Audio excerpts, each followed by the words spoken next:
Okay, मेरा नाम है कमलवीर और आज हम पढ़ेंगे जॉर्ज फ्रेडरिक हेगल के आइडियाज़ के बारे में। आप लोग इस नंबर पे कांटेक्ट करके व्हाट्सएप का ग्रुप ज्वाइन कर सकते हो और अनअकैडमी का सब्सक्रिप्शन लेने के लिए ये रेफरल कोड यूज़ कर सकते हो कमलवीर एस। हेगल के आइडियाज़ को समझते हैं। हेगल का बर्थ होता है 1770 में जर्मनी में। जर्मनी का एक शहर है स्टटगर्ट, ठीक है, और स्टेट है वटमबर्ग, और उनकी डेथ होती है 1831 में। बस आपने ये, आपको पता है कि जैसे उस टाइम पे जर्मनी छोटे छोटे सिटी स्टेट्स में बटा हुआ था, आप कह सकते हैं। तो उन्हीं सिटी स्टेट्स में से एक सिटी स्टेट था वटमबर्ग, जहां पे इनका बर्थ हुआ। जर्मनी में और भी बड़े बड़े उस टाइम पे सिटी स्टेट थे, जैसे कि प्रशिया और ऑस्ट्रिया, ये सारे जर्मनी के पार्ट थे। एक और चीज हमें याद रखनी है कि जब हम उस टाइम के जर्मनी की बात कर रहे हैं तो वहां पे सारे जर्मन पीपल रहते थे, जर्मन बोलने वाले पीपल रहते थे जर्मनी में, ठीक है। आपको पता है कि इनकी फिलोसफी बहुत फंडामेंटल है, डिटेल है। 18 ईयर्स की एज में ये एक मोनेस्ट्री है उसे ज्वाइन करते हैं, जिसका नाम था ट्यूबिंगर स्टिफ्ट थियोलॉजिकल सेमिनरी। ओके, और वहां से ये ग्रेजुएशन करते हैं। उसके बाद ये एक प्राइवेट ट्यूटर के रूप में स्विट्जरलैंड में पढ़ाते हैं। 1801 में ये यूनिवर्सिटी ऑफ जेना को ज्वाइन करते हैं। 1807 में ये जो सारी टाइमलाइन है इसे आप लिखते चले जाना। 1801 में ये ज्वाइन करते हैं यूनिवर्सिटी ऑफ जेना को फर्दर अपनी एजुकेशन को कंप्लीट करने के लिए। और 1806 में क्या होता है कि जो यूनिवर्सिटी है उसे क्लोज कर दिया जाता है, बंद कर दिया जाता है, जब नेपोलियन प्रशिया स्टेट के ऊपर इन्वेड करते हैं, पर्शिया स्टेट को इन्वेड करते हैं और हरा देते हैं, जिस वजह से यूनिवर्सिटी ऑफ जेना को बंद कर दिया जाता है। और वहीं पे ये लिख रहे थे फिनोमेनोलॉजी ऑफ स्पिरिट, जो इनकी सबसे इंपॉर्टेंट बुक है। तो 1807 में इनकी ये बुक पब्लिश होती है बाद में। नेपोलियन के लिए ये कोटेशन यूज करते हैं, फ्रेज यूज करते हैं। जब नेपोलियन को देख, ये नेपोलियन के सपोर्टर थे, मतलब सपोर्टर नहीं कहेंगे, एडमायरर थे, उन्हें एडमायर करते हैं उनकी पॉलिसीज को। वो कहते हैं कि नेपोलियन क्या है, नेपोलियन है world spirit on horse back, on horse back. ये चीज अभी मैं आपको समझाऊंगा। 1816 में इनकी बुक आती है साइंस ऑफ लॉजिक। उसके बाद है 1818 में इंसाइक्लोपीडिया ऑफ फिलोसॉफिकल साइंस।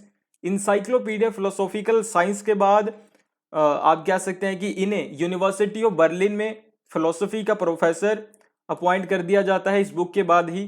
फिर एक और बुक आती है इनकी 1821 में फिलोसफी ऑफ राइट्स। 1837 में बुक आती है फिलोसफी ऑफ हिस्ट्री, जो कि इनके कंपाइलेशन था इनके लेक्चर्स का, जो भी as a professor of Berlin university of Berlin जो इन्होंने लेक्चर्स डिलीवर किए थे, बाद में उन लेक्चर्स को कंपाइल किया जाता है एक बुक के फॉर्म में, और बुक बाद में लिखी जाती है फिलोसफी ऑफ हिस्ट्री, इनकी डेथ के बाद, है ना, 1837 में पब्लिश होती है।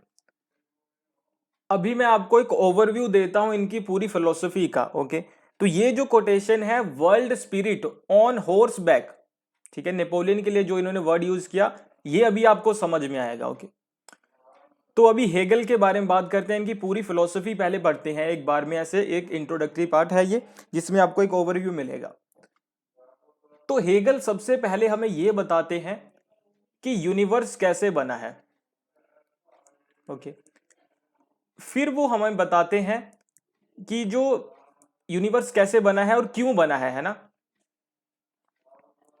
वाई एंड हाउ, ठीक है। फिर वो हमें बताते हैं ह्यूमन बीइंग कैसे बना है और क्यों बने हैं और इन्हें किसने बनाया है। फिर वो हमें बताते हैं कि स्टेट क्यों बना है, इसके चीज पीछे भी वाई एंड हाउ है।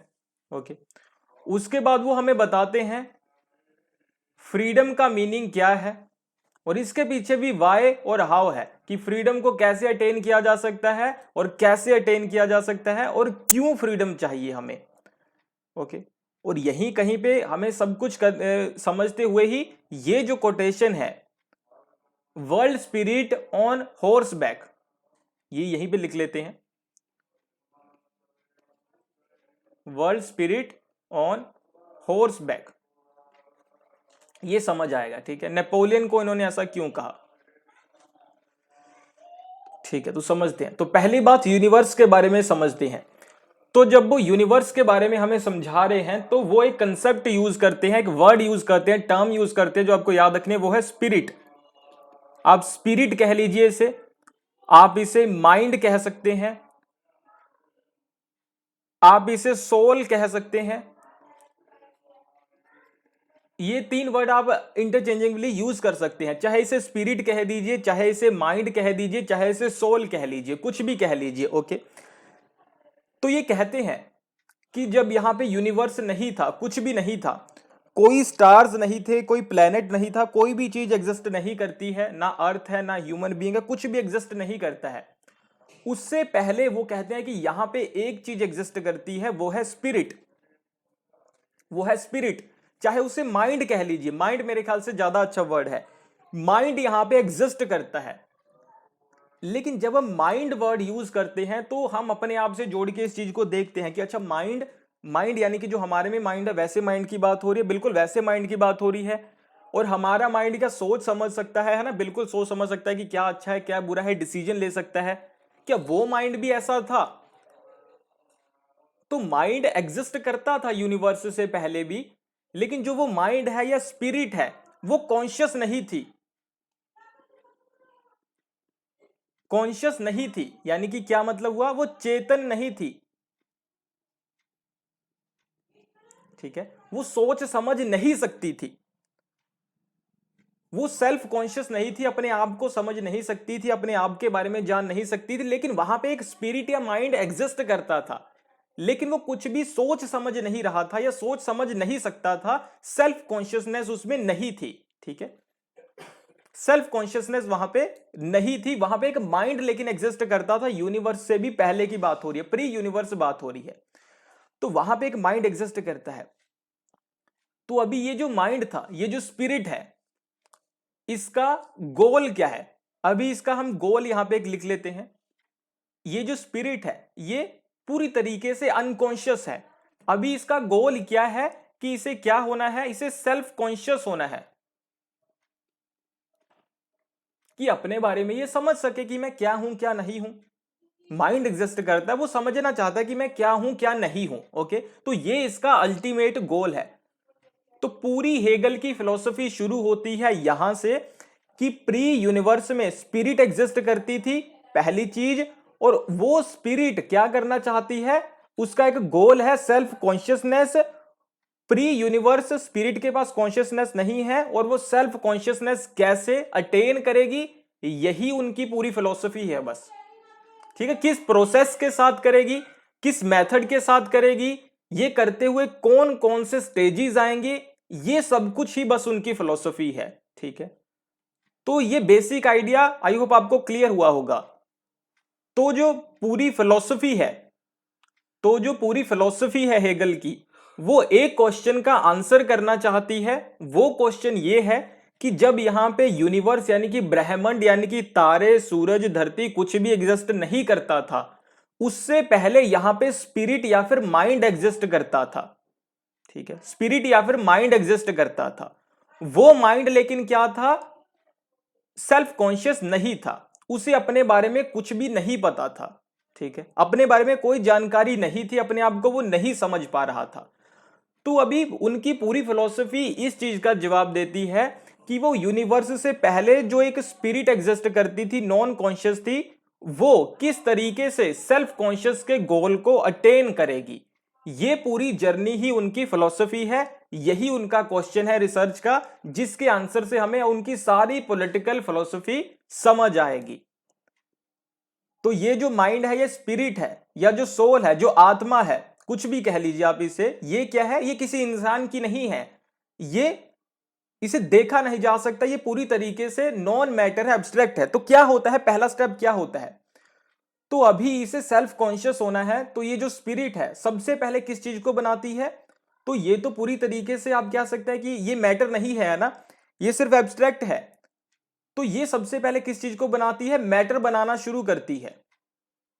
ठीक है, कि अपने आप को मैनिफेस्ट करना शुरू करती है, अपने आप को एक्सप्रेस करना शुरू करती है। तो एक्सप्रेस करते हुए क्या करती है ये, सबसे पहले स्टार्स के फॉर्म में अपने आप को एक्सप्रेस करती है, फिर प्लेनेट बन जाती है, सन बन जाती है, कुछ भी बन जाती है, तो क्या हो गया, यूनिवर्स बन गया। ठीक है, बहुत सारे प्लैनेट्स हैं, बहुत सारे स्टार्स हैं, बहुत कुछ है, तो यूनिवर्स बन गया। तो यूनिवर्स कैसे बना और क्यों बना? क्यों बना? क्योंकि स्पिरिट अपने आप को क्या करना चाहती है, कहां पहुंचना चाहती है, सेल्फ कॉन्शियसनेस तक, अपने आप को समझने के लिए। तो उसने अपने आप को समझने के लिए सबसे पहले शुरू क्या किया, अपने आप को मैटर के फॉर्म में ट्रांसफॉर्म कर दिया। तो क्यों कर दिया और कैसे कर दिया ये हमें समझ में आ गया। ठीक है, अभी ये चीज समझिए, जब ये माइंड है, जब ये माइंड अपने आप को मैटर के फॉर्म में ट्रांसफॉर्म करता है, तो सबसे पहले क्या होता है, जैसे जैसे जो मैटर का शेप होता है वही शेप माइंड का भी बनता हुआ चला जाता है। समझिए कैसे, अगर ये अर्थ है, इस तरीके का ये अर्थ है, तो इसी तरीके का एक माइंड भी है जो उस पूरे अर्थ मैटर में है, उसी फॉर्म में, उसी शेप में।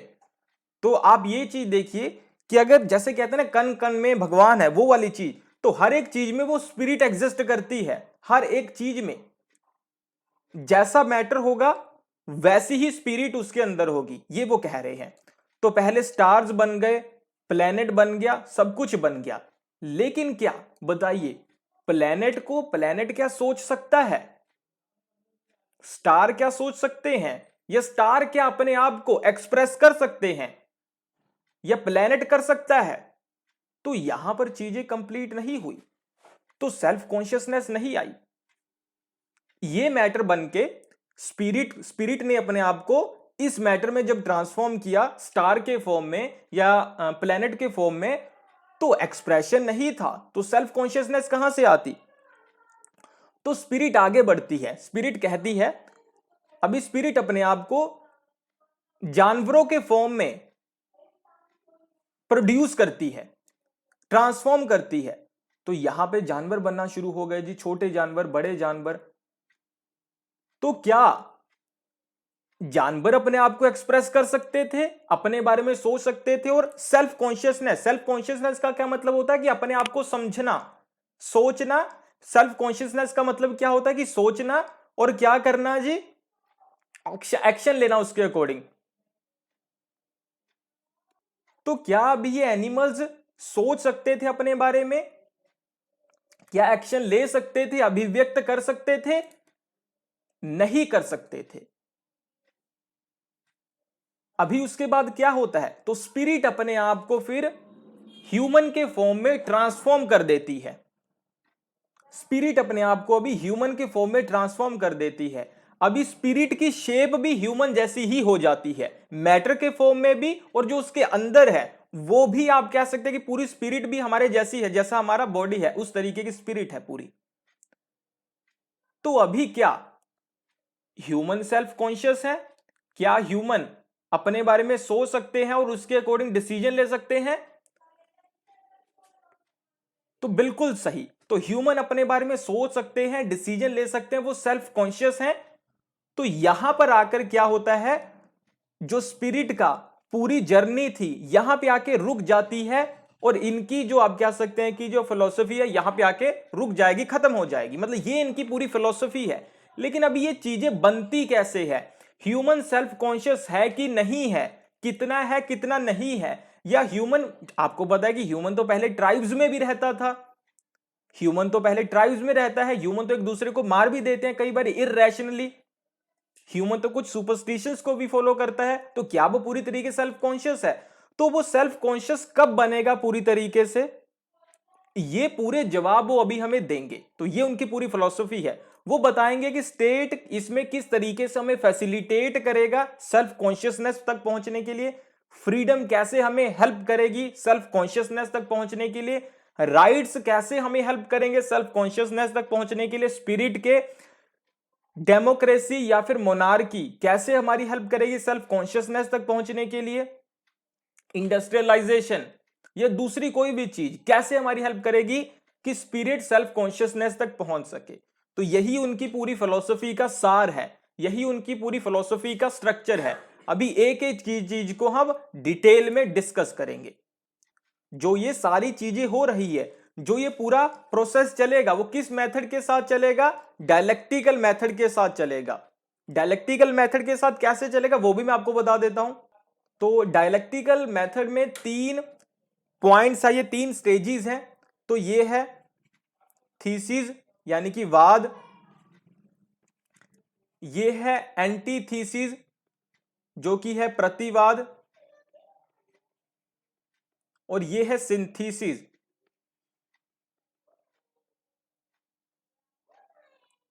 वो क्या है? संवाद।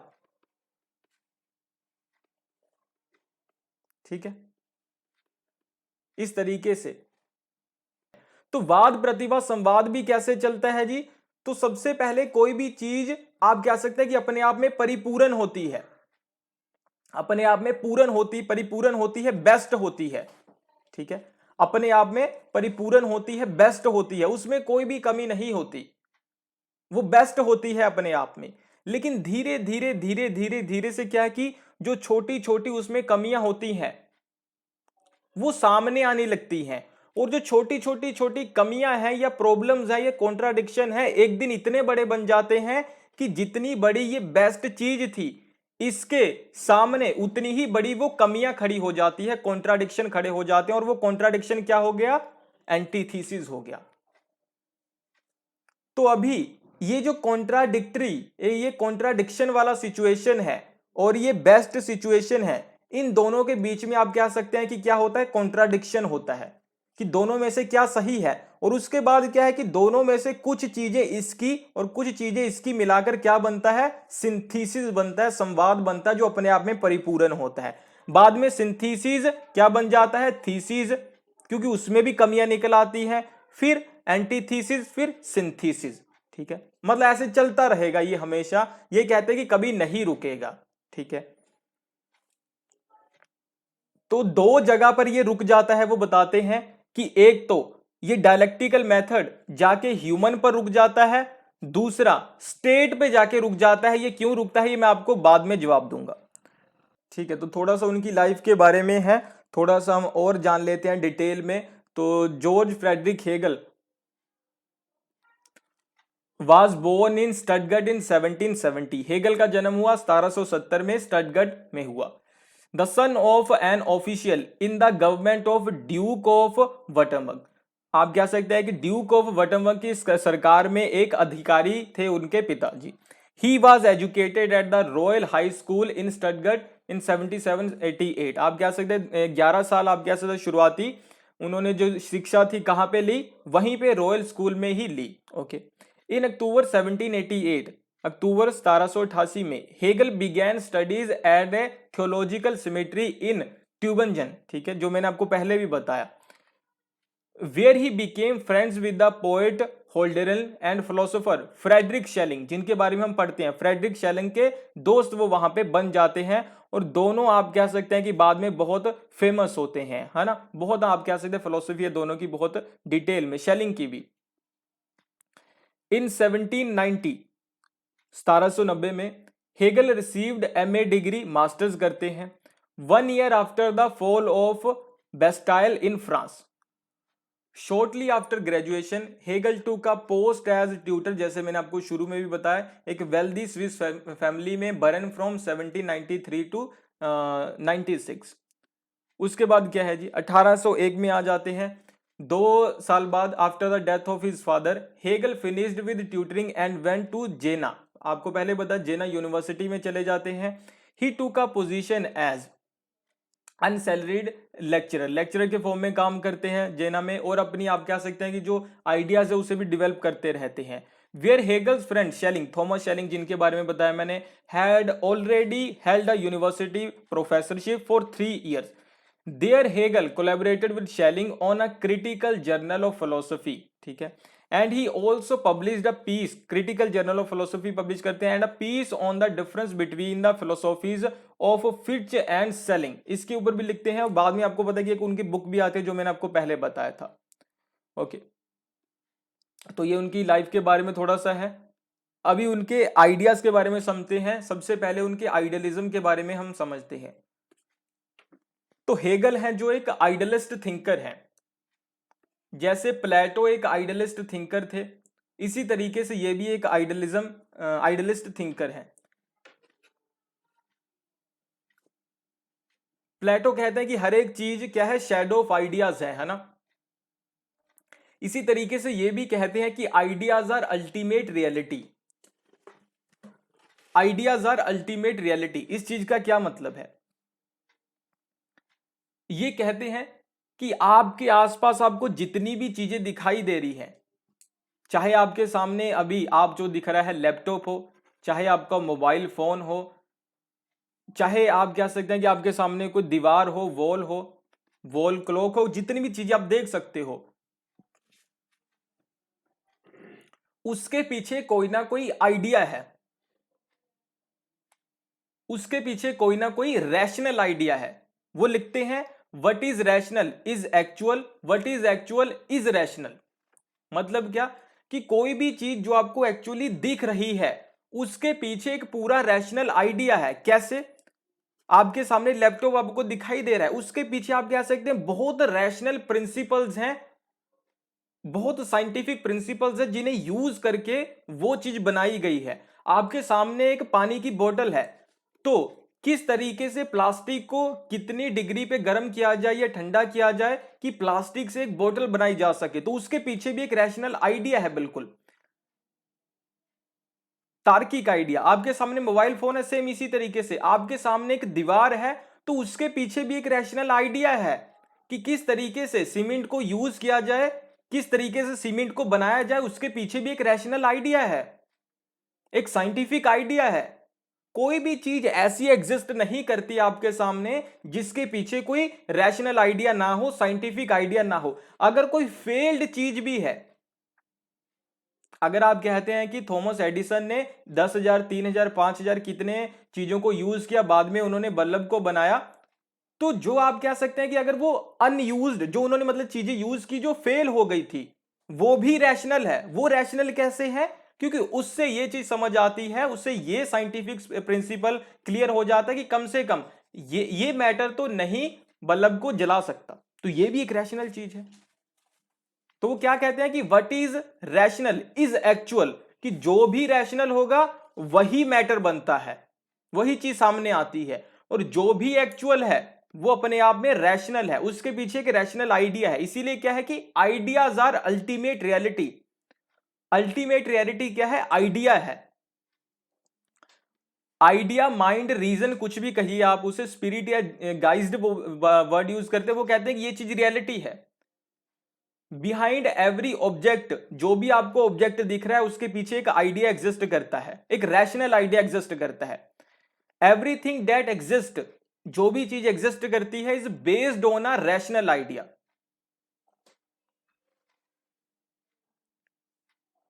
If there is any rational idea or principle will be one day an object. ये भी अभी हमें समझना पड़ेगा कि इसका मतलब क्या है। तो यहां पे ये लिखते हैं कि if there is any rational idea or principle will be one day an object, तो ये लिखते हैं कि अगर कोई भी रैशनल आइडिया एग्जिस्ट करता है और उसके बारे में अभी तक हमें नहीं पता, वो भी कभी ना कभी ऑब्जेक्ट कोई बनेगा। ठीक है। मान लो अभी हमें पता नहीं है ग्रेविटी के बारे में, मान लो हम चले जाते हैं पिछले 400 साल पीछे, हमें ग्रेविटी के बारे में पता नहीं है, हमें इस रैशनल आइडिया के बारे में पता नहीं है, लेकिन चीजें तो पहले भी ऊपर से नीचे गिर रही थी ना, तो वो चीजें तो हो रही थी, वो बाद की चीज है कि हमने उसे रिकॉग्नाइज नहीं किया था अभी तक कि वो क्यों हो रही है। तो ये कह रहे हैं कि जो भी आसपास चीजें हो रही हैं उसके पीछे कोई रैशनल आइडिया और प्रिंसिपल होगा जरूर। हो सकता है कि आपने रिकॉग्नाइज नहीं किया या आपने उसे नहीं समझा और आपने यूज करके उसे कोई प्रोडक्ट अभी नहीं बनाया है। हो सकता है, हो क्यों सकता है, होता है कि जो ह्यूमन बिहेव करता है, तो कहा जाता है कि आज के टाइम में आप लोग ये मानते होंगे कि ह्यूमन जो भी बोलता है, जो भी जिस भी तरीके से बिहेव करता है, एक्ट करता है, कहीं ना कहीं उसका सबकॉन्शियस माइंड में जो जो चीजें हैं उसी के बिहाफ के ऊपर वो कॉन्शियसली क्या करता है, एक्ट करता है। तो ये बात हम आज कह रहे हैं, ये आज हमने प्रिंसिपल को क्या किया, आइडेंटिफाई किया है, लेकिन कर तो हम पहले भी यही चीज रहे थे ना। हो सकता है कि हमें नहीं उसे आइडेंटिफाई किया प्रिंसिपल को। तो ये वो कह रहे हैं कि हर एक चीज के पीछे एक रैशनल प्रिंसिपल होता है। तो इसे हिंदी में क्या कह सकते हैं कि जो तर्क संगत है वो वास्तविक है और जो वास्तविक है वो तर्क संगत है। जो कुछ भी मौजूद है वो एक तर्क संगत विचार पर आधारित है। यदि कोई तर्क संगत विचार है जिसके बारे में हम नहीं जानते तो वो भी एग्जिस्ट करता है और उसके ऊपर आधारित जब हम जान जाएंगे तो कोई वस्तु बन जाएगी। ठीक है, अभी इंपॉर्टेंस ऑफ रीजन के बारे में बात करते हैं कि वो क्यों इतना जरूरी मानते थे रीजन को, तर्क को या रैशनैलिटी को। Hegel was critical. एक लाइन पहले रह गई, मैं आपको वो बताना चाहूंगा। यहां पे मैंने एक चीज लिखी थी, world spirit on horse back, है ना, कि हेगल के लिए वो यूज करते हैं नेपोलियन के लिए कि world spirit on horse back. ऐसे उन्होंने क्यों कहा? क्योंकि वो क्या कहते हैं कि जो पूरा एक जर्नी है स्पिरिट की वो खत्म कब होगी? जब सेल्फ कॉन्शियसनेस मिल जाएगी। और वो कहीं ना कहीं हमें ये बताना चाहते हैं कि जो स्पिरिट है वो नेपोलियन के थ्रू कॉन्शियसनेस को अटेन करने के लिए दूसरे देशों के ऊपर क्या कर रही है? अटैक कर रही है और इसके थ्रू ही वो कॉन्शियसनेस तक पहुंचेगी। इसीलिए उन्होंने कहा कि world spirit on horse back. ठीक है, वो स्पिरिट के थ्रू ही चीजें हो रही हैं। मतलब स्पिरिट किसे अटेन करना चाहती है? सेल्फ कॉन्शियसनेस को, तभी वो, मतलब ये इसका मतलब था। ओके, आगे हम कहां थे? तो लिखते हैं कि Hegel was critical of Kant's handling of reason while dealing with the challenges of empiricism. तो यहां पे कहा जा सकता है कि हेगल क्रिटिकल थे एम्पिरिसिज्म के, क्योंकि एम्पिरिसिज्म को जिस तरीके से यूज किया था कांट ने, तो if things in themselves were beyond the scrutiny of reason then reason remained merely subjective. वो लिखते हैं यहां पे कि अगर कि चीजों के पीछे जो भी तार्किक आइडिया है, रैशनल आइडिया है, उसे हम नहीं, आप कह सकते हैं कि एक्सपोज कर सकते हैं, नहीं समझ सकते, तो रीजन सिर्फ एक सब्जेक्टिव हो गया, उसका कोई मतलब नहीं है। Without control over objective reality, कि जिसके ऊपर कोई रियलिटी के ऊपर हमारा कोई कंट्रोल नहीं है, रीजन के ऊपर कंट्रोल नहीं है, या उसे हम अगर नहीं समझ सकते तो leading to an unacceptable division of the world between subjectivity and objectivity. और जो कि हमें कहां लेके चाहता है कि वर्ल्ड को दो चीजों में डिवाइड कर देना, सब्जेक्टिविटी और ऑब्जेक्टिविटी। कहां पे? कि जब रीजन को अगर हम नहीं समझ सकते, जैसे कांट ने कहा, कांट ने कहा कि रीजन पर बेस्ड सारी चीजें काम कर रही हैं, लेकिन हम रीजन को नहीं समझ सकते, तो इसलिए उन्होंने कहा कि अगर नहीं समझ सकते तो हम रीजन को फिर यूज भी नहीं कर सकते। The relation between subject and object was a complex but inter related one. यहां पे ना आगे आप समझना, जब हम बात करेंगे कि उनके डायलेक्टिकल मेथड के बारे में, जब हमें वो ये बताएंगे कि फ्रीडम के जो तीन टाइप्स बताते हैं, सब्जेक्टिव फ्रीडम, ऑब्जेक्टिव फ्रीडम, तो वहां पे आपको ये कंसेप्ट और अच्छे से क्लियर होगा। ठीक है, रीजन का, with the unity of opposite subjects or matter both in theory and practical leading to practice. तो अभी उनके स्पिरिट के आइडिया को समझते हैं ताकि आप कह सकते हैं कि उनके रीजन की आइडिया को हम और अच्छे से समझ सके। बाद में हम जो एक अलग सेशन में इस चीज के बारे में बात करेंगे कि वो कांट को किस तरीके से क्रिटिसाइज करते हैं। तो स्पिरिट के बारे में वो बताते हुए हमें बताते हैं कि इन द बिगिनिंग, जब यूनिवर्स भी यहां पे नहीं था, तो यूनिवर्स वाज एम्प्टी, है ना, तो यूनिवर्स में कोई भी चीज नहीं थी। एम्प्टी का मतलब है कि यहां पे तारे या ऐसी चीजें नहीं थी, तारे नहीं थे, प्लेनेट नहीं थे, कुछ भी नहीं था, यूनिवर्स खाली था सब कुछ। नो ऑब्जेक्ट, कोई भी ऑब्जेक्ट यहां पे एग्जिस्ट नहीं करता था, सिर्फ माइंड या फिर स्पिरिट एग्जिस्ट करती थी। ठीक है, ये यूनिवर्स है तो यहां पे कुछ भी एग्जिस्ट नहीं करता, सिर्फ माइंड है। माइंड वो बायोलॉजिकल माइंड नहीं जो आप अपने आप में देखते हो, वो आप कह सकते हैं कि एक अंदरूनी माइंड, जो आपकी सोच जिसे आप कहते हो, वो यहां पे एग्जिस्ट करती थी। स्पिरिट वाज नॉट कॉन्शियस, जो स्पिरिट थी वो कॉन्शियस नहीं थी। स्पिरिट के पास कॉन्शियस नहीं थी, यानी कि नो नॉलेज अबाउट हिमसेल्फ, की जो स्पिरिट थी अपने बारे में कुछ भी नहीं समझती थी या जानती थी, तो इसीलिए वो अनकॉन्शियस थी पूरी तरीके से। लेकिन स्पिरिट के पास पोटेंशियल थी कि वो कॉन्शियस हो सकती है। स्पिरिट पूरी तरीके से क्या थी? अनकॉन्शियस थी, लेकिन उसके पास पोटेंशियल है कि वो खुद के बारे में नॉलेज अटेन कर सकती है, ठीक है, और वो सेल्फ कॉन्शियसनेस तक पहुंच सकती है। तो स्पिरिट एक, आप कह सकते हैं कि यहां पे हमारे पास दो चीजें हैं, यहां पे देखिए, तो एक आप कह सकते हैं कि आपके पास पत्थर है जो पूरी तरीके से क्या है, अनकॉन्शियस है, उसे अपने बारे में कुछ भी नहीं पता, है ना। यहाँ पे एक पेड़ है, उसको अपने बारे में कुछ भी नहीं पता, ठीक है, अगर पता भी है तो हमें नहीं पता वो किस लैंग्वेज में चीजों को समझता है। तो इस तरीके से जो स्पिरिट है वो नॉन लिविंग नहीं थी। अगर वो अनकॉन्शियस है तो इसका मतलब ये नहीं था कि वो नॉन लिविंग है। जैसे कि पत्थर होते हैं, चेयर होता है, लैपटॉप है, फोन है, या कुछ भी है, या मिट्टी है, वो अनकॉन्शियस है क्योंकि उसे अपने बारे में नहीं पता। तो वो एक नॉन लिविंग थिंग को अपने बारे में कुछ नहीं पता होता, वो अनकॉन्शियस होती है। लेकिन स्पिरिट नॉन लिविंग नहीं थी। क्यों? क्योंकि उसमें पोटेंशियल है थी कि वो अपने आप को समझ सके। यहां पे सोचिए, क्या कोई आप पत्थर देखिए, कोई आप लकड़ी देखिए, वो नॉन लिविंग है, वो अनकॉन्शियस है, क्या उसमें पोटेंशियल है कि कभी वो अपने आप को समझ सके? तो उसमें पोटेंशियल नहीं है, लेकिन इसमें पोटेंशियल थी अपने आप को समझने की। तो स्पिरिट अपने आप को ट्रांसफॉर्म कर देती है अपने ऑपोजिट मैटर में, अपने आप को एक मैटर में ट्रांसफॉर्म कर देती है। यहां पे वो अपने आप को मैटर में ट्रांसफॉर्म क्यों करती है? क्योंकि जैसे मैंने आपको शुरू में बताया, उसका अल्टीमेट गोल क्या है? Self understanding, self consciousness. तो सेल्फ कॉन्शियसनेस तक पहुंचने के लिए सबसे पहले अपने आप को मैटर में वो ट्रांसफॉर्म कर देती है। वो सिर्फ आप कह सकते हैं कि एक फिजिकल मैटर ही नहीं बन जाती, बल्कि आप कह सकते हैं कि उसकी जो शेप है वो भी उस फिजिकल मैटर जैसी बन जाती है। अगर वो एक, आप कह सकते हैं कि एक प्लेनेट है तो उसकी शेप इस तरीके की होगी, अगर वो एक पेड़ है तो उसकी शेप इस तरीके की होगी, इस तरीके से। ओके, तो अपने आप को वो ट्रांसफॉर्म करती जा रही है एक्चुअल वर्ल्ड में, ताकि अपने आप को अंडरस्टैंड कर सके। अभी ये जो पूरा प्रोसेस है सेल्फ कॉन्शियसनेस का, इसको हम डिनोट करते हैं। ये कैसे चलता है? वो कहते हैं कि mind gets buried itself after created matter. आप कह सकते हैं कि माइंड अपने आप को बरी कर देता है, दबा देता है, उसी हिसाब से ट्रांसफॉर्म होता रहता है जैसे मैटर होता रहता है। Matter and mind shaped itself into different shapes. अगले अलग अलग शेप में ये अपने आप को शेप करते हैं, ठीक है। Mind is in every matter. आप कह सकते हैं जो भी मैटर आपको दिखाई देता है आपके आसपास, सारी चीजों में क्या है? स्पिरिट है।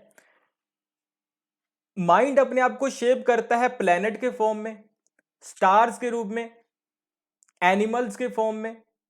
किस चीज के लिए? सेल्फ कॉन्शियसनेस को अचीव करने के लिए। लेकिन क्या वो सेल्फ कॉन्शियसनेस अचीव कर पाता है? नहीं कर पाता है, बल्कि उसे कॉन्शियसनेस भी नहीं अचीव होती, ठीक है। सेल्फ कॉन्शियसनेस पूरी तरीके से अलग बात है, कि अपने आप को समझना अलग बात है, बल्कि वो दूसरों को भी नहीं समझ पा रहा था, कॉन्शियसनेस उसमें नहीं थी। तो जब वो शेप करता है अपने आप को ह्यूमन के फॉर्म में, तो वहां पे उसे कॉन्शियसनेस मिलती है कम से कम, कि चीजों को समझना शुरू कर दिया, चाहे अपने आप को भी नहीं समझा है। तो जब आप ट्राइब्स में रहते थे, जब आप प्रिमिटिव सिचुएशन में रहते थे, कंडीशन में रहते थे, तो वहां पे कॉन्शियसनेस आ जाती है ह्यूमन में। ह्यूमन अपने बारे में नहीं बल्कि दूसरी चीजों को समझना शुरू कर देता है, छोटी छोटी चीजों को, कि उसे खाना खाने की जरूरत है, वो किस तरीके से बाकी लोगों को यूज कर सकता है, उसमें इमोशंस आ जाते हैं, फीलिंग आ जाती है, ये सारी चीजें। Human is just conscious but not fully conscious. पूरी तरीके से कॉन्शियस नहीं था। अभी जो पूरी हिस्ट्री है ना, वो किस चीज की हिस्ट्री है? वो पूरी हिस्ट्री है सेल्फ कॉन्शियस को अचीव करने की हिस्ट्री। तो emergence and consciousness of human beings, आप कह सकते हैं जब ह्यूमन बीइंग्स जैसे जैसे कॉन्शियस होते रहे, वैसे वैसे हिस्ट्री आगे बढ़ती रही। ओके, और हिस्ट्री में और कोई भी आप कह सकते पैटर्न नहीं है, ठीक है। और एक और चीज याद रखना, जब हम ह्यूमन बीइंग की बात करते हैं तो होल ह्यूमन सिविलाइजेशन की बात करते हैं यहां पे, और वो हर सेकंड लगातार डेवलप हो रहा है। अभी ये जो माइंड है, ये सेल्फ कॉन्शियसनेस क्यों चाहता है, ये भी यहां पे क्वेश्चन आता है। कि ये जो स्पिरिट है, ये जो स्पिरिट है यहां पे, जो सेल्फ कॉन्शियसनेस तक पहुंचना चाहती है, ये ऐसा क्यों चाहती है,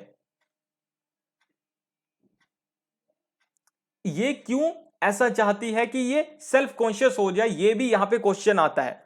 तो स्पिरिट ऐसा क्यों चाहती है, क्यों? क्योंकि स्पिरिट क्या, फ्रीडम चाहती है। सेल्फ कॉन्शियसनेस पर पहुंच के उसे फ्रीडम मिलेगी, और फ्रीडम ही सेल्फ कॉन्शियस है उसका अपने आप। फ्रीडम एक गोल भी है, और फ्रीडम ये नहीं कि उसे आप कह सकते हैं कि वो एक इंस्ट्रूमेंट है किसी और चीज को अचीव करने का। फ्रीडम अपने आप में गोल भी है, और फ्रीडम अपने आप में क्या है, एक टूल भी है, और फ्रीडम ही सेल्फ कॉन्शियस है। तो when mind will experience absolute freedom it will be fully conscious. तो माइंड फुली कॉन्शियस कब होगा ह्यूमन का? ह्यूमन का माइंड पूरी तरीके से कॉन्शियस कब होगा? तो ह्यूमन का माइंड फुली कॉन्शियस कब होगा? जब उसके पास एब्सोल्यूट फ्रीडम होगी। और जब ह्यूमन का माइंड फुली कॉन्शियस हो जाएगा तो स्पिरिट भी फुली कॉन्शियस हो जाएगी, क्योंकि स्पिरिट माइंड के थ्रू कॉन्शियसनेस को अटेन करना चाहती है ना। और मैटर क्या है यहां पे, ह्यूमन बीइंग। तो जब ह्यूमन फुली कॉन्शियस हो जाएगा तो स्पिरिट भी हो जाएगी। अभी ह्यूमन कब होगा? जब उसके पास एब्सोल्यूट फ्रीडम होगी। तो यानी कि अभी हमें जरूरत किस चीज की है? फ्रीडम की है। तो अभी वो हमारे लिए फ्रीडम को एक्सप्लेन करेंगे कि फ्रीडम का क्या मतलब है। ऐसे समझिए इसे।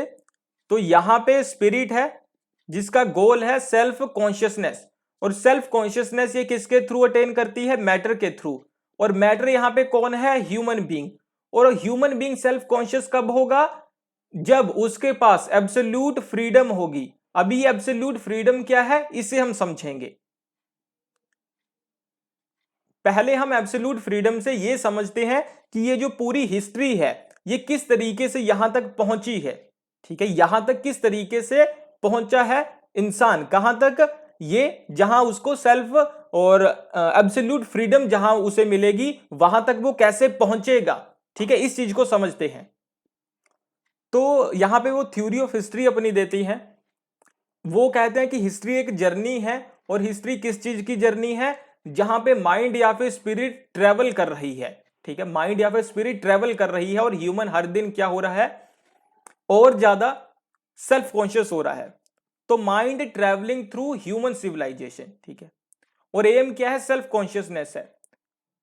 और हर एक स्टेज है जो वो फ्रीडम की एक स्टेज है, क्योंकि अभी हमें क्या चाहिए सेल्फ कॉन्शियसनेस के लिए? फ्रीडम चाहिए ना, एब्सोल्यूट फ्रीडम। तो अभी जो सिविलाइजेशन का हर एक स्टेज है वो फ्रीडम का एक स्टेज है। तो यहां पे देखिए वो हमें बताते हैं कि 3 तरीके की सिविलाइजेशन हुई है अभी तक।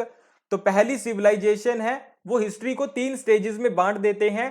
पहली स्टेज में हमारे पास जो फ्रीडम है वो क्या थी? वर्ल्ड ऑफ ओरिएंटल डेस्पोटिज्म, वो बोलते हैं इसे वर्ल्ड ऑफ ओरिएंटल डेस्पोटिज्म, यानी कि ईस्टर्न डेस्पोटिज्म। मतलब यहां वो कहता है कि यहां पे फ्रीडम कितनी थी। तो पहले तो ये देखिए कि यहां पे पॉलिटिकल सिस्टम कैसा होता था? ऑटोक्रेटिक रूलर होता था यहां पे, यानी कि एब्सोल्यूट रूलर होता था। आप डिक्टेटर उसे कह दीजिए। तो डिक्टेटर होता था, डेस्पोटिज्म का ये टाइम था, वर्ल्ड ऑफ ओरिएंटल डेस्पोटिज्म। यहां पे कितने लोग फ्री होते थे? तो यहां पे ओनली वन इज फ्री। कौन? जो कि डिक्टेटर है वही फ्री होता था, और कोई भी फ्री नहीं होता था। तो क्या पूरी ह्यूमन सिविलाइजेशन फ्री थी? क्या अगर यहां पे फ्रीडम थी कि जिसके साथ पूरी ह्यूमन सिविलाइजेशन, क्योंकि देखो पूरी ह्यूमन सिविलाइजेशन के थ्रू से सेल्फ कॉन्शियसनेस को अटेन करना है ना, तो क्या पूरी ह्यूमन सिविलाइजेशन फ्री थी? नहीं। सिर्फ क्योंकि फ्रीडम में ही सेल्फ कॉन्शियसनेस आ सकती है, तो सिर्फ एक इंसान फ्री था। कौन था? जो कि राजा था। तो इसे वो कहते हैं चाइल्डहुड ऑफ हिस्ट्री। उसके बाद वो कहते हैं कि दूसरी स्टेज है world of Greek city states. इसे वो एडोलसेंस ऑफ हिस्ट्री कहते हैं। यहां पे क्या सभी लोग फ्री थे? सभी लोग फ्री थे? नहीं थे, फ्यू आर फ्री। कौन फ्री होते थे? जो कि सिटीजन थे। सिटीजन किसे माना जाता था? जो कि स्टेट में पार्टिसिपेट करते थे। वीमेन को सिटीजन माना जाता था? नहीं माना जाता था। चिल्ड्रन को सिटीजन माना जाता था? नहीं माना जाता था। जो एज्ड पीपल थे उन्हें सिटीजन माना जाता था? नहीं माना जाता था। तो और स्लेव्स को भी सिटीजन नहीं माना जाता था। तो यहाँ पे फ्री कितने लोग थे? बहुत कम लोग फ्री होते थे। तो क्या यहाँ पे पूरी सिविलाइजेशन फ्री थी कि वो सेल्फ कॉन्शियसनेस तक पहुंच सके? नहीं थी। एडोलसेंस ऑफ हिस्ट्री है ये। उसके बाद सोसाइटी आती है तीसरी stage, post reformation modern Christian Europe. यहां पे सभी लोग फ्री थे, ये ओल्ड एज ऑफ हिस्ट्री है। क्यों? क्योंकि ये कहते हैं इस टाइम पीरियड में जब क्या आता है? क्रिश्चियनिटी आती है। तो क्रिश्चियनिटी क्या करती है? क्रिश्चियनिटी ये कहती है कि रिलीजन के हिसाब से हर एक इंसान इक्वल है और फ्री है equally in the eyes of God. तो ये पहली बारी क्या हुआ? सारी सिविलाइजेशन फ्री हो गई, सारी ह्यूमन सिविलाइजेशन फ्री हो गई। और फ्री किन चीजों में हमें करना है उन्हें ये भी समझिए। तो दोबारा समझिए पूरा ये। स्पिरिट क्या चाहती है? Self consciousness. सेल्फ कॉन्शियसनेस किसके थ्रू? मैटर के थ्रू। मैटर कौन है? ह्यूमन बीइंग है। ह्यूमन बीइंग कब सेल्फ कॉन्शियस होगा? जब वो एब्सोल्युटली फ्री होगा। तो एब्सोल्युटली फ्री वो कहां था? ऑटोक्रेटिक रूल में सिर्फ एक ही इंसान था, सिविलाइजेशन नहीं थी। ग्रीक सिटी स्टेट्स में कुछ लोग थे। मॉडर्न एज में सभी लोग फ्री हो जाते हैं। अच्छा ठीक है, अभी फ्री भी कहां होना है? फ्री में भी तीन एलिमेंट्स हैं जहां पे वो फ्री होना है, आर्ट में, रिलीजन में और फिलॉसफी में। ठीक है, फ्री भी किन चीजों में होना है? फ्रीडम का मतलब क्या है? किन चीजों में फ्री होना? आर्ट में, रिलीजन में और फिलॉसफी में। तो वो कहते हैं at the end of every civilisation, ये तीन सिविलाइजेशंस थी ना, वो कहते हैं कि हर एक सिविलाइजेशन में एक फिलोसोफर जन्म लेता है जो कि उस सिविलाइजेशन को समराइज करता है, उस सिविलाइजेशन की फ्रीडम को एक्सप्रेस करता है। तो ग्रीक सिटी स्टेट्स में कौन था जी ऐसा फिलोसोफर? तो वो थे एरिस्टोटल। और जर्मन सिविलाइजेशन में जिसकी बात ये कर रहे हैं, जहां पे पूरा आप कह सकते हैं कि फ्रीडम है, उसमें कौन है? हेगल अपने आप है। और जो जर्मन सिविलाइजेशन है वो लास्ट स्टेज है फ्रीडम की। यहां पे जो स्पिरिट है, जो पूरा एक उसका गोल था, वो अचीव कर लेगी, यहां पे अपनी डेस्टिनी में पहुंच जाएगी। Now spirit is fully self conscious. यहां पे स्पिरिट पूरी तरीके से कॉन्शियस है। यहां पे वो गॉड बन जाती है, मतलब जो उसे प्राप्त करना था उसने प्राप्त कर लिया। यहां पे आके डायलेक्ट भी रुक जाएगा।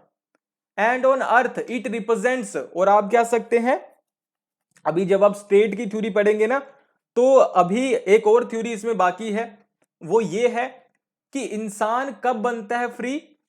कोई भी इंसान कब फ्री बनता है? जब वो स्टेट में रहता है। जब वो स्टेट में रहता है तो वो फ्री बनता है।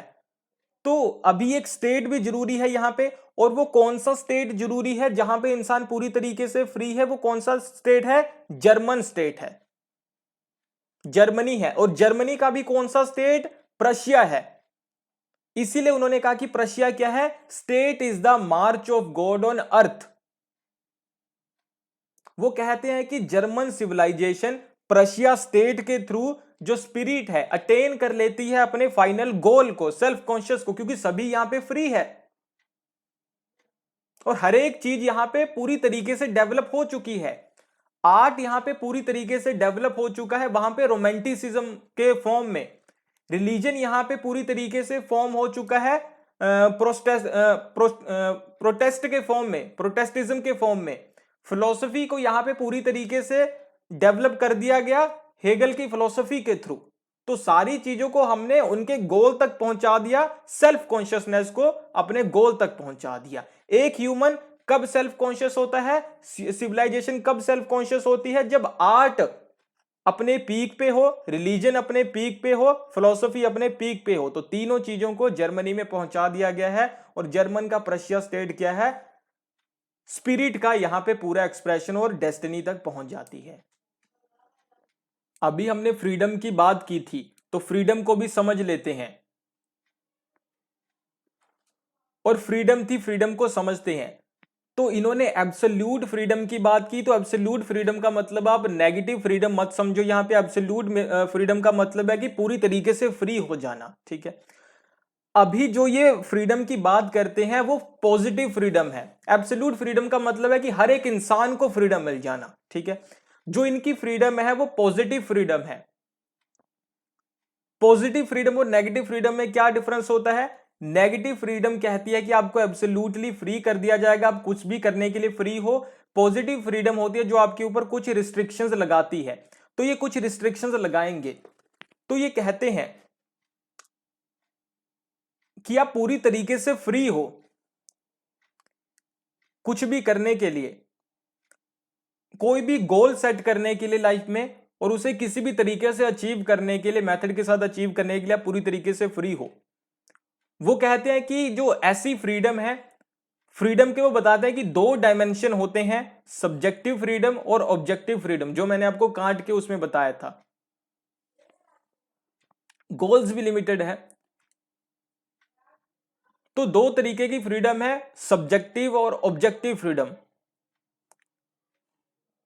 तो ये बताते हैं कि सब्जेक्टिव फ्रीडम का मतलब क्या है।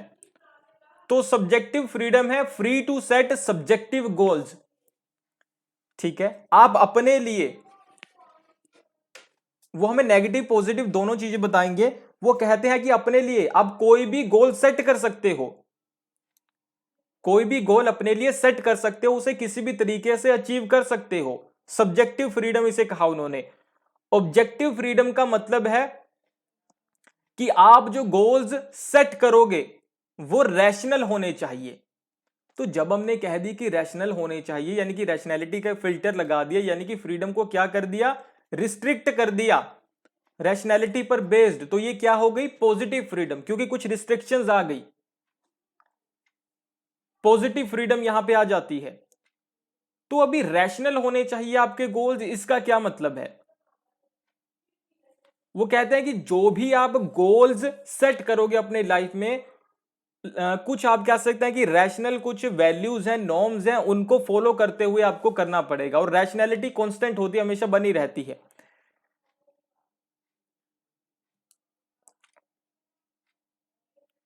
वो कहते हैं सेल्फ डिटर्मिनेशन, वो कहते हैं कि फ्रीडम क्या है, सेल्फ डिटर्मिनेशन, कि खुद को डिटरमाइन करना, लेकिन कैसे, रैशनल प्रिंसिपल्स के अकॉर्डिंग। अभी एक और चीज समझिए, हम स्पिरिट से दूर नहीं गए हैं, स्पिरिट की जर्नी ही समझ रहे हैं। जो स्पिरिट है, जो स्पिरिट की पूरी जर्नी है,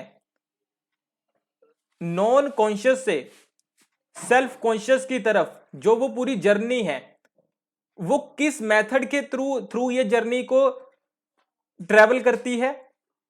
तो वो मेथड क्या है, डायलेक्टिकल मेथड है ना। तो जो पूरी जर्नी है स्पिरिट की, उसमें भी हम कुछ और चीजें समझेंगे, और हमारे यहां पे प्रिंसिपल निकल कर आ जाएंगे। जर्नी का जो पूरा मेथड है, ये पॉजिटिव फ्रीडम को अलाउ करते हैं, मतलब उसे सही मानते हैं। वो भी चीज निकल कर आएगी अभी। जो जर्नी है उसका मेथड क्या है, डायलेक्टिकल मेथड है। और जब वो जर्नी, ये जो स्पिरिट है, ये जब ट्रेवल करती है, तो ये कुछ प्रिंसिपल्स को फॉलो करते हुए चलती है। ये नहीं कि कभी भी कुछ भी कर दिया, तो ये कुछ प्रिंसिपल्स फॉलो करती है अपनी जर्नी में। वो क्या है, वो है रैशनैलिटी का, कि हमेशा रैशनल वे को ही चूज करेगी, ठीक है, रैशनल वे को ही चूज करेगी। तो इसी को समझते हैं। तो जो स्पिरिट है वो कंटेन करती है रीजन और फ्रीडम को। स्पिरिट के अंदर रैशनैलिटी भी है, फ्रीडम भी है, लेकिन इसे इस चीज के बारे में नहीं पता, ये कॉन्शियस नहीं है। तो जो फ्रीडम है रैशनैलिटी के अंदर, सॉरी, स्पिरिट के अंदर जो फ्रीडम है, स्पिरिट के अंदर जो एक रैशनैलिटी है, मैंने आपको क्या बताया था कि फ्रीडम अपने आप में टूल भी है, एक वे भी है, और एक गोल भी है। तो वो चीज अभी निकल कर आएगी। तो जो स्पिरिट में रैशनैलिटी है और फ्रीडम है, आपको पता है कि वो तो उसके बारे में नहीं जानती, तो वो कैसे समझेगी उसके बारे में? स्पिरिट कैसे उसे कॉन्शियसनेस आएगी इस चीज के बारे में, कैसे नॉलेज मिलेगी, किसके थ्रू? मैटर के थ्रू। और मैटर कौन है यहां पे? ह्यूमन बीइंग है। और इसीलिए ह्यूमन बीइंग को कैसे एक्शन लेने हैं, रैशनल एक्शन लेने हैं, रैशनल डिसीजन लेने हैं, रैशनल गोल्स सेट करने हैं, ताकि जो फ्रीडम का एक गोल है रैशनैलिटी, उसको भी वो अटेन कर सके। अभी फ्रीडम, तभी वो फुली फ्री होंगे तो फ्रीडम को भी वो अटेन कर लेगी। सेल्फ कॉन्शियस का मतलब क्या होता है, थिंकिंग और एक्शन करना, है ना। अभी ये भी देखिए कि जो भी ये रैशनैलिटी है और जो फ्रीडम है हमारी, कि हम रैशनली, जब रैशनली सोचकर गोल्स सेट करेंगे और उन्हें अटेन करेंगे तो हम फ्री हो जाएंगे, ठीक है। जब हम रैशनली सोचकर गोल्स सेट करेंगे और उन्हें अचीव करने की कोशिश करेंगे तो हम फ्री हो जाएंगे, तो हमें फ्रीडम मिल जाएगी। लेकिन ये जो रैशनैलिटी है, जो कि पहली कंडीशन है, ये भी हमें शुरू में नहीं मिलती, ये भी धीरे धीरे धीरे से मिलती है। तो freedom and rationality will be developed, धीरे धीरे से डेवलप होगी थ्रू स्टेजेस ऑफ सिविलाइजेशन, शुरू में नहीं होती। और ये कहां पर होगी हमारे पास, इस जर्मन स्टेट में होगी इनके according. These stages were work through dialecticals, जो मैंने आपको बताया डायलेक्टिक्स। वो कहते हैं कि what is reality and how to understand it, reality is made up of contradictions, ठीक है।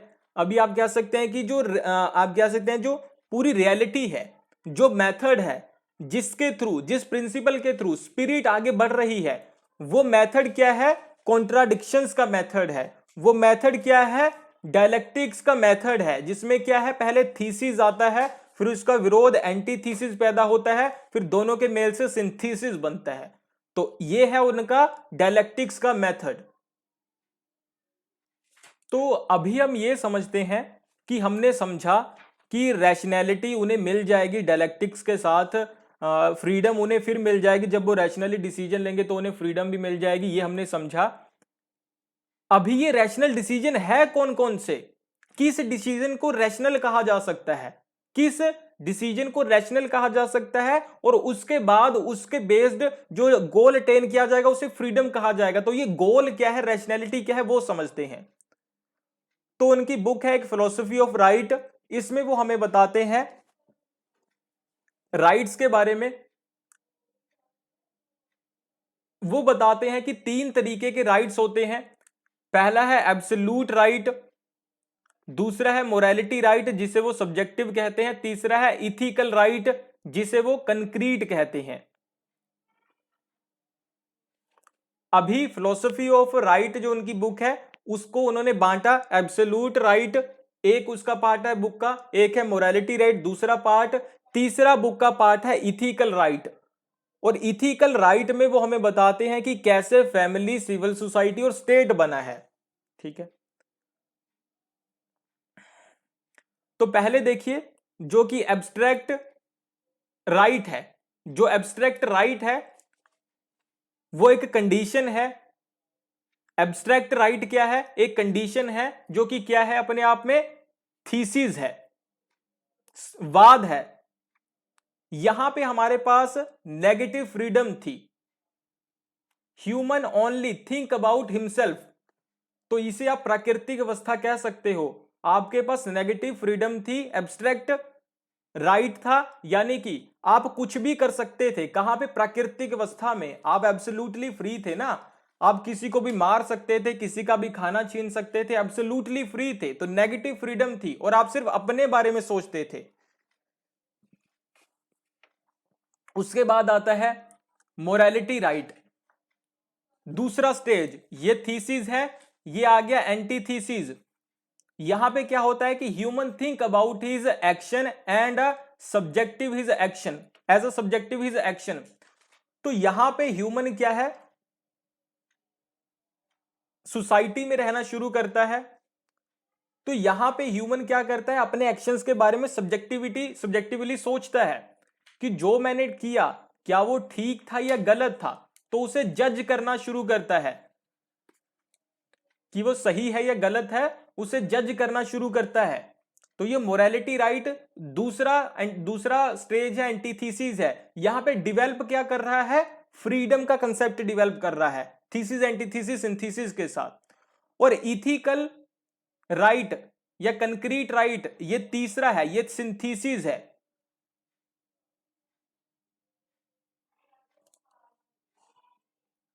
तो जो हिस्ट्री की स्टेजेस थी वो हमें ये बताती है कि ह्यूमन कैसे, सारी ह्यूमन सिविलाइजेशन फ्री होगी, और ये कंसेप्ट हमें बताता है कि कैसे फ्रीडम का कंसेप्ट, अंडरस्टैंडिंग हमारी फ्रीडम के बारे में कैसे क्लियर होगी। पहले सभी लोगों में फ्रीडम की अंडरस्टैंडिंग क्लियर होगी, लेकिन फ्री एक ही इंसान था, है ना, ऐसे करके।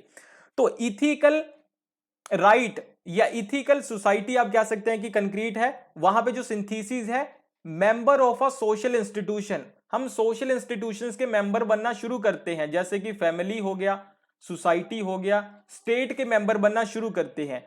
After become a member of, इस इंस्टीट्यूशन के जब हम मेंबर बन जाते हैं तो हम इथिकल बीइंग बन जाते हैं। तो हम अपनी फ्रीडम को क्या होगा, इथिकली जज करेंगे कि क्या करना चाहिए क्या नहीं, रैशनली जज करेंगे क्या करना चाहिए क्या नहीं। क्यों? क्योंकि जब आप फैमिली के पार्ट बनते हो, आप कह सकते हैं कि सिविल सोसाइटी की या स्टेट के पार्ट बनते हो, तो स्टेट या फैमिली आपके ऊपर कुछ रूल्स इंपोज करता है ना, तो उसी की वजह से फिर आप क्या बन जाते हो, इथिकल बन जाते हो। आपके डिसीजंस क्या हो जाते हैं, रिस्ट्रिक्टेड हो जाते हैं। किसके थ्रू? रैशनल लॉज के थ्रू। ठीक है, तो रैशनल, यहां पे रैशनैलिटी ने हमें क्या कर दिया, रिस्ट्रिक्ट कर दिया, जो उन्होंने बात यहां पे की थी कि goals should be rationally restricted, objective freedom हमें यहां पे मिल जाती है जी। ये भी हमें 3 पार्ट्स में मिली, थीसिस, एंटीथीसिस, सिंथेसिस में। इन इंस्टीट्यूशंस को भी हमने 3 पार्ट्स में, 3 स्टेजेस में डेवलप किया। सबसे पहले फैमिली, जहां पे हम कंसर्न थे अबाउट हमारी फैमिली और हमारी रिस्पॉन्सिबिलिटी, जो हमारी आप कह सकते हैं कि रैशनैलिटी वो डेवलप कर रही है। यहां पे हमारी रैशनैलिटी जो हमें रिस्ट्रिक्ट कर रही है, जो हमें विजन दे रही है, वो सिर्फ फैमिली तक सीमित है, क्योंकि हम सिर्फ कंसर्न्ड है हमारी फैमिली के लिए। उसके बाद सिविल सोसाइटी बनती है, यानी कि सोसाइटी बनती है, वहां पे हम सिर्फ अपने इंटरेस्ट के लिए आप कह सकते हैं कि कंसर्न्ड है। और ये एंटीथीसिस था एक, ये इससे भी बुरी चीज आ रही थी सामने। और इंस्ट्रूमेंटल रिलेशन थे, हर एक बंदे के साथ रिलेशन बनते हैं अपने फायदे के लिए। उसके बाद स्टेट बनता है सिंथेसिस, सब्जेक्टिव और ऑब्जेक्टिव दोनों फ्रीडम थी, इथिकल रैशनल लाइफ थी यहां पे, और सेल्फ कॉन्शियसनेस मिल जाती है किसे, स्पिरिट को। क्यों? क्योंकि यहां पे हम क्या थे, रैशनल थे, रैशनली डिसीजन ले रहे थे, और जब रैशनली डिसीजन ले रहे थे तो क्या है, अल्टीमेटली फ्री है। और वो किस इंस्टीट्यूशन में है, स्टेट में है। और वो स्टेट कौन सा स्टेट होगा, क्या वो कौन सा स्टेट होगा, वो ग्रीक सिटी स्टेट होगा कि कौन सा होगा, वो होगा स्टेट आइडलिस्ट स्टेट। और कौन सा स्टेट, जर्मन स्टेट, जहां पे स्पिरिट को पूरी तरीके से कॉन्शियसनेस मिल गई। तो स्पिरिट को पूरी कॉन्शियसनेस कहां पे मिली, पहली बात तो ह्यूमन बीइंग के फॉर्म में। दूसरी बात, स्पिरिट को पूरी कॉन्शियसनेस कब मिलेगी, जब ह्यूमन क्या होगा, रैशनल होगा। तो स्पिरिट में ह्यूमन रैशनल कब होता है, जब स्टेट बनता है। और स्टेट कौन सा स्टेट है जो आप कह सकते हैं कि हाईएस्ट फॉर्म में अभी पहुंच चुका है हिस्ट्री की स्टेजेस में, ग्रीक सिटी स्टेट नहीं, कौन सा, जर्मन स्टेट। तो देखिए सारी चीजें कहां पे जाके पूरी हुई, जर्मन स्टेट में। तो इसीलिए क्या हो गया, वो क्या है, वहां पे वो आप कह सकते हैं कि अल्टीमेटली सारी जरूरतें पूरी हो गई और पूरी जर्नी वहां पे खत्म हो जाती है।